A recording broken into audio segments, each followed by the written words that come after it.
عن ابن عمر أن عمر حين قدم الشام قال لأبي عبيدة اذهب بنا إلى منزلك. قال وما تصنع عندي؟ قال ما تريد؟ قال ما تصنع عندي؟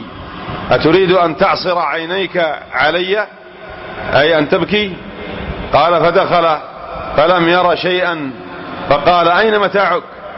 لا أرى إلا صحفة وشنا وأنت أمير، أعندك طعام؟ فقام أبو عبيدة إلى جونة فأخذ منها كسيرات فبكى عمر، فقال له أبو عبيدة قد قلت لك إنك ستعصر عينيك علي يا أمير المؤمنين، يكفيك ما يبلغك المقيل. قال عمر غيرتنا الدنيا كلنا غيرك يا أبا عبيدة، غيرتنا الدنيا كلنا غيرك يا أبا عبيدة.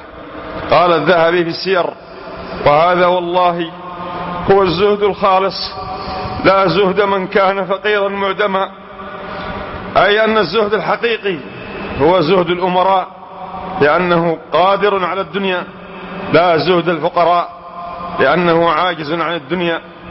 فهؤلاء هم أصحاب محمد صلى الله عليه وسلم الذين فتحوا الدنيا ليخرجوا الناس من الظلمات إلى النور. فقارن بين هذه الحقائق وبين قول من قال من الأفاكين من المنافقين المعاصرين، قال إن هؤلاء بدو غزاة طامعون.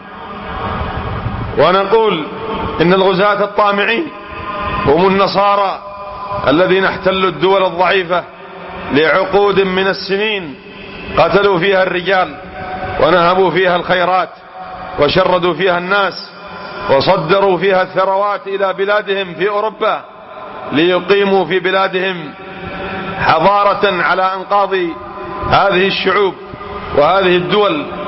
فهؤلاء هم الغزاة الطامعون. أما أصحاب محمد صلى الله عليه وسلم وقد كانوا رحمة على الشعوب وقد فتحوا البلدان بأخلاقهم قبل أن يفتحوها بسيوفهم. أسأل الله العظيم بأسمائه وصفاته أن يلحقنا بهم رضي الله عنهم.